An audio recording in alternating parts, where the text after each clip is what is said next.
Today, we're going to dive into something pretty fascinating: the science behind how we learn to read, and more importantly, how modern technology is stepping in to solve an age-old problem. And it all starts with a connection you might not expect. So let's just jump right in with a big question. For, centuries, we've treated reading like it's all about what our eyes can do. But what if that's just half the story? What if the real foundation for being a great reader is actually built on sound? Okay, so to really get why the new solutions are so exciting, we first have to understand the problem. And struggling to read isn't some small niche issue. No, it's a huge modern challenge, and it affects learners in ways that go way, way deeper than just their homework. I want you to picture this for a second. A kid who's super bright, tells incredible stories, maybe they can build amazing things with Legos. But the moment you put a book in front of them, they just freeze, you know?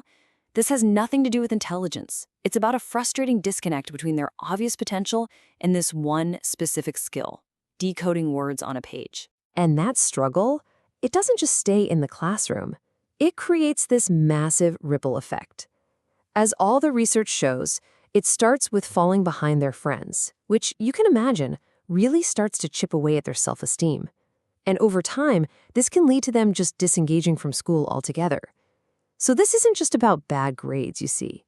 This is about a child's whole future and how they see themselves in the world. So what is really going on here? Well, after decades of research, scientists had this massive aha moment. And it all comes down to one key concept, and it's called phonological awareness. Phonological awareness, it sounds complicated, but it's actually pretty simple. It is the ability to hear the sound structure of your own language. I love this analogy. Think of words as being built from little sound Lego bricks. So before you can read the word cat, your brain first needs to hear those individual Lego bricks, those tiny sounds. K, a, t. It's a hearing skill, not a seeing skill. That's the key. And it's not just one thing, it's like a whole toolkit of hearing skills. It's everything from hearing that cat and hat rhyme to being able to break a sentence up into its individual words. It's about pulling out just the first sound in a word, and maybe most importantly, being able to blend those separate sounds back together to make the whole word. And get this idea isn't even new. Researchers were pointing this out way back in 1990. Bernstein and Tigerman called sounds the absolute raw material for language. And that just paints such a clear picture, right? If a child can't work with the raw materials, the whole reading project is going to struggle to get off the ground.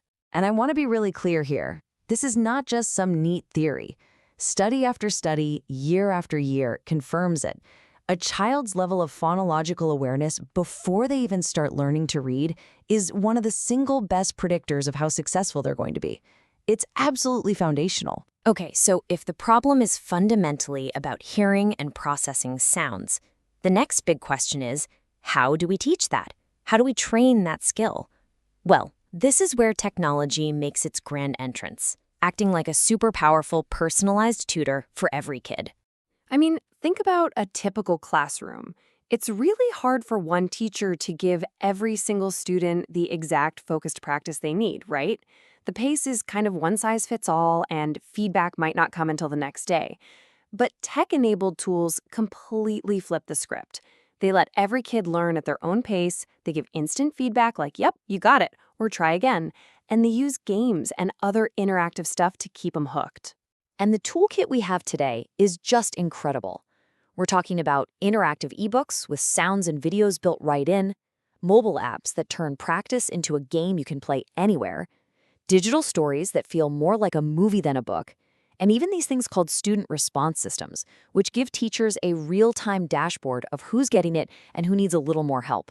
Now, this all sounds amazing in theory, but it brings us to the most important question of all. Does any of this stuff actually work? Is there hard evidence that these digital tools actually improve reading skills? Well, let's just look at the data. This particular study looked at one of those student response systems. So the treatment group used the tech tool and the control group didn't. Now look at those average post-test scores. The group that used the tech scored almost a 38. The control group, they were below 26. I mean, that is not a small difference. That is a huge, significant leap. So the takeaway here couldn't be clearer. The evidence is in. When you use these technologies the right way, they have a majorly positive impact. They're not just fun gadgets. They are proven, powerful tools for learning. But here's the thing. Just building a skill is only one piece of the puzzle. For learning to really stick and be meaningful, we have to look at something that runs even deeper, and that's student engagement. You know, just think about it. You can force someone to memorize facts for a test, but if they're totally bored, just going through the motions, how much of that are they really going to remember a week later? Are they ever going to want to learn more about it on their own? Probably not.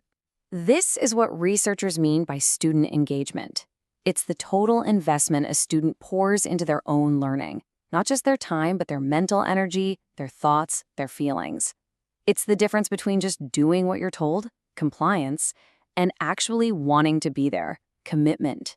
And this idea breaks down into what are often called the 3 pillars. First, there's behavioral engagement. That's the doing, raising your hand, doing the work. Then there's cognitive, the thinking, really focusing and wrestling with the ideas. And finally, affective, the feeling, being interested, curious, and actually enjoying the process. And this is where it all comes full circle, because this is another area where technology just shines.